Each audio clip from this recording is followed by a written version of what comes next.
All right, so moving on to building wealth. So everyone on the call has some sort of retirement savings, either a 401k, 403b, or a Roth IRA. What are some other alternative ways they can actually start building wealth? And is a 401k enough for retirement? So, we battle with this, right? The age-old wisdom is just keep putting money in your 401k, sock it away. Hopefully you'll retire and you'll have $1 million or $2 million in your 401k, and then you live a great life and whatever. But the reality is, if we use the 4% rule for our retirees. So if you retire with $1 million, that will generate you a safe withdrawal rate, money to live on after you're no longer working, is about $40,000. If you have 2 million, it's about $80,000. And then think about that's $40,000 30 years from now. And we don't really know what's going to happen, with Social Security when millennials get there and need to take it. The question that you have to ask yourself from a lifestyle perspective, between $1 to $2 million and 401k savings, if between you and a spouse or whatever, is that enough to live my lifestyle in 30 years, 40 years from now? And a lot of times it isn't. So we have to start looking at alternatives. And one of the biggest alternatives, and people talk about this quite often, my wife actually works in industry, is real estate, right? Is how can we use real estate to supplement our income? Now, there's two ways that you make money in real estate: capital appreciation, which means essentially the value of your real estate just increases, and then rental income. For the most part, capital appreciation happens sometimes in good markets, or if you hold the asset long enough, it'll appreciate when you go to sell it.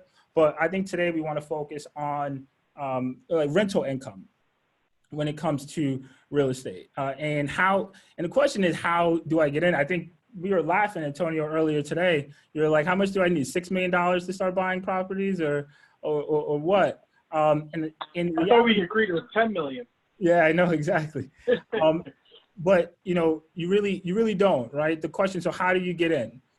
We know the process of, buying your first mortgage and buying your first property that you're going to live in for consumption. You put 5 to 20% or more down, and then they look at your financial picture. A lot of times with rental real estate, if the property that you're looking to buy already has tenants in it, right? Now let's just say it's shooting off $3,000 a month in rent roll. And you go to a bank. A lot of times they'll use a certain percentage, let's say 75% of that rent roll, and apply that as income for you. So let's just say we use the $3,000 number, 75% of that is $2,250. Let's say the debt service or the mortgage is only $2,100, right? Then the only thing that you actually have to come up with is the down payment. Now, the only thing with a second property is the down payment tends to be higher. So usually banks require about 20%. But it's a savings goal, right? So if you want to buy an investment property, a lot of times you want to look into properties that already have tenants in them, because then the qualifications become a bit easier. If there's a property without tenants in them, then from there you have to qualify through your own financial profile, like your income and your current debt, and things like that. So do your research when you're buying. The same way you do research when it comes to buying a stock or making an investment, same thing you do with real estate. Because we've seen a little bit over a decade ago how stocks a lot of times get a bad rap for being risky, but real estate can be risky as well. So consult folks like ourselves in whenever you're looking to make decisions like that.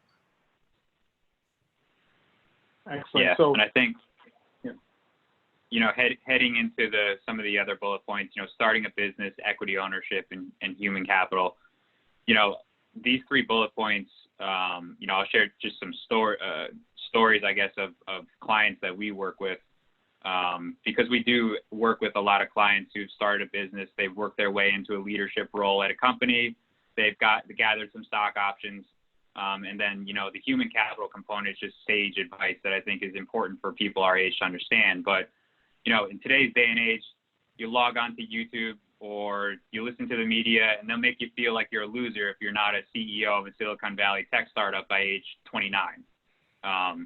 That's just not the reality of how things work. I call that stardom wealth. That's kind of like getting famous at a young age. But 99% of cases, that's just not how it works. You know, the reality is a lot closer to, you know, I started at the bottom level and I worked my way up into a leadership role. Along the way, I gathered, you know, a couple $1 million of stock options.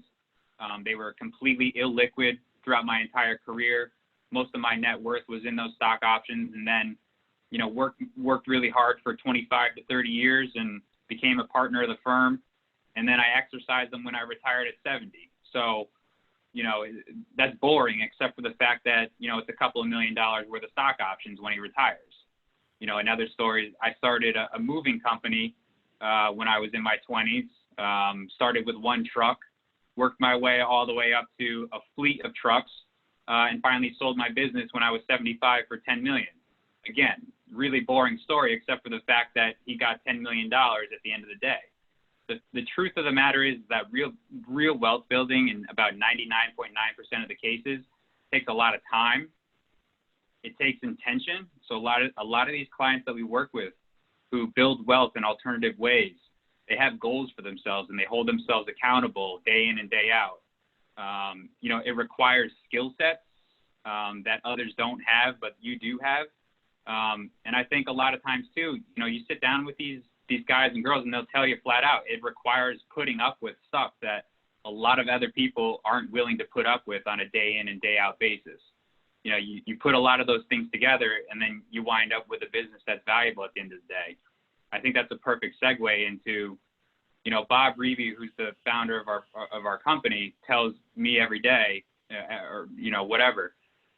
The biggest thing that you can do for yourself is reinvest back into yourself. Always figure out how to increase your skill set. Always, you know, we carve out a portion of our income for saving into our 401k. It's just as important to carve out a portion of your income to figure out how you're going to increase your skill set, because at the end of the day, your skills are what's going to increase your income.